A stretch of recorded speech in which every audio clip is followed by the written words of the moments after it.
नमस्कार, स्वागत है आपका प्राइम टीवी में। मैं हूं आपके साथ प्रिया तिवारी। हर एक तारीख का अपना एक इतिहास होता है। हर दिन कोई ना कोई घटना हुई होती है जो इतिहास के पन्नों में दर्ज है। हम हर रोज आपके लिए हर एक तारीख के बारे में बताते हैं और हर दिन के बारे में जानने से हमारी और आपकी जानकारी बढ़ती है। हर दिन की तरह आज भी हम आपको आज के इतिहास के बारे में बताएंगे। आज 3 फरवरी है और आज की तारीख का भी एक महत्वपूर्ण इतिहास है। आज ही के दिन भारतीय रिजर्व बैंक के पूर्व गवर्नर रघुराम राजन का जन्म हुआ था। रघुराम राजन ने भारतीय वित्त मंत्रालय, विश्व बैंक, फेडरल रिजर्व बोर्ड और स्वीडिश संसदीय आयोग के सलाहकार के रूप में भी काम किया है।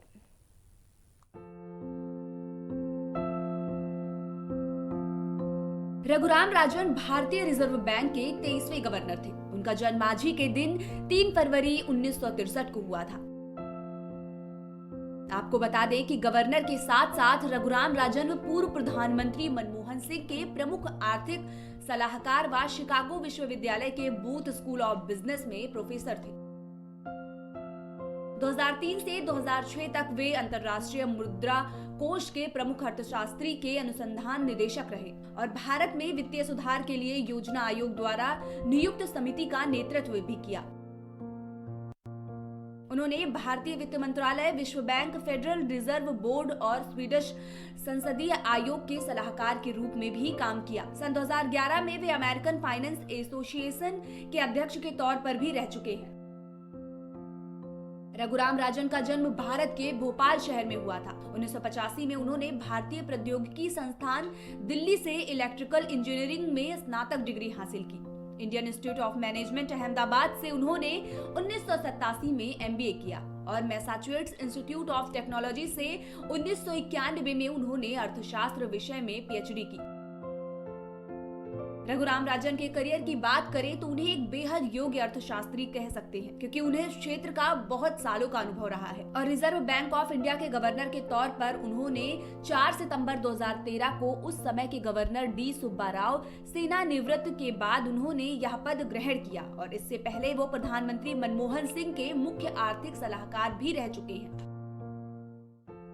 उन्होंने भारतीय वित्त मंत्रालय, विश्व बैंक, फेडरल रिजर्व बोर्ड और स्वीडिश संसदीय आयोग के सलाहकार के रूप में भी काम किया है। 2003 से 2006 तक अंतर्राष्ट्रीय मुद्रा कोष के मुख्य अर्थशास्त्री और अनुसंधान निदेशक भी रह चुके हैं।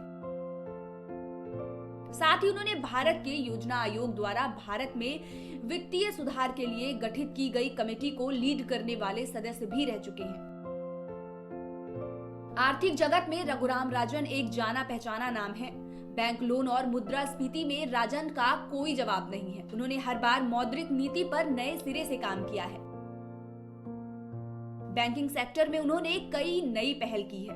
उन्होंने आईएफडीसी और बंधन जैसे माइक्रो फाइनेंशियल शाखाओं को बैंक के रूप में खोलने की घोषणा की थी। उन्होंने भारतीय वित्त मंत्रालय, विश्व बैंक, फेडरल बोर्ड और स्वीडिश संसदीय आयोग के सलाहकार के रूप में भी काम किया है। रघुराम राजन पर कई बार निजी हमले भी हुए, फिर भी उन्होंने अपना काम सही ढंग से किया। एक समझदार और संजीदा गवर्नर के रूप में उन्होंने अपनी पहचान बनाई। स्मॉल फाइनेंस और एनपीए खोलने की योजना बनाई। पेटीएम और एयरटेल मशीन भी उनके दौर में बाजार में आई। राजन ने जब चार्ज लिया उस वक्त मुद्रास्फीति चरम पर थी, लेकिन उन्होंने सेंट्रल बैंक की नीतियों पर काम किया।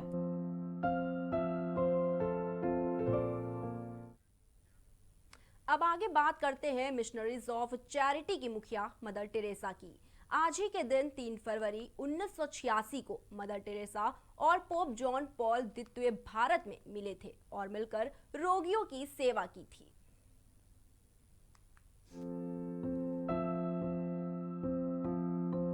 आज ही के दिन 3 फरवरी 1986 में मदर टेरेसा और पोप जॉन पॉल द्वितीय भारत में मिले थे और मिलकर रोगियों की सेवा की थी। मिशनरीज ऑफ चैरिटी की मुखिया मदर टेरेसा से कोलकाता में मिलकर पोप जॉन पॉल द्वितीय ने सेक्रेड हार्ट आश्रम का दौरा किया था। मदर टेरेसा ने 1950 में सेक्रेड हार्ट यानी निर्मल हृदय की स्थापना की थी। यहाँ वे टीबी, कैंसर, कुपोषण जैसे रोगों से ग्रस्त लोगों की सेवा किया करती थी।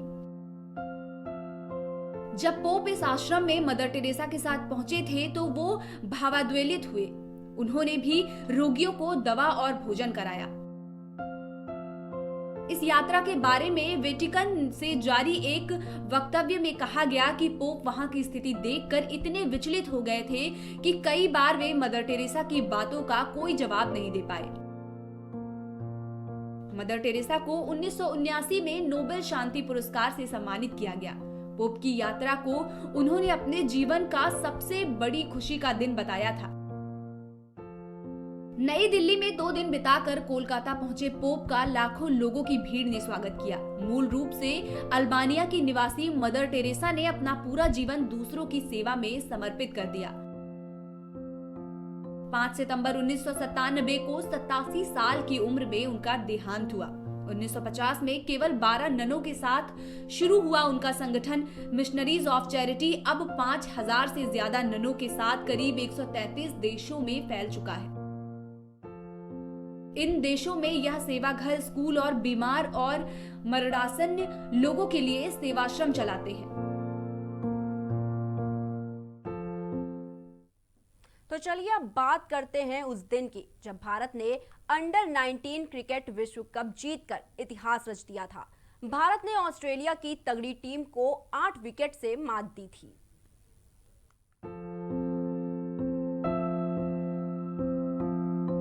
3 फरवरी का दिन भारतीय क्रिकेट के लिए एक यादगार दिन था। इस दिन भारत ने चौथी बार अंडर 19 का क्रिकेट विश्व कप अपने नाम किया। 3 फरवरी 2018 को न्यूजीलैंड के बे ओवल मैदान में खेले गए इस फाइनल मुकाबले में भारतीय टीम ने ऑस्ट्रेलिया की तगड़ी टीम को 8 विकेट से मात दी। भारतीय गेंदबाजों ने ऑस्ट्रेलिया की टीम को 216 रन पर समेटकर बल्लेबाजों के काम को आसान कर दिया और उसके बाद मनजोत कालरा ने 102 रन की शानदार पारी खेलकर अपनी टीम को रिकॉर्ड चौथी बार विश्व कप की बादशाहत दिला दी। चलिए अब आगे बढ़ते हैं। आज ही के दिन 3 फरवरी 1916 को बनारस हिंदू विश्वविद्यालय की स्थापना हुई थी। मदन मोहन मालवीय ने उत्तर प्रदेश के वाराणसी में बनी बनारस हिंदू विश्वविद्यालय की स्थापना की थी। यह विश्वविद्यालय सदियों से वाराणसी शहर का गौरव है।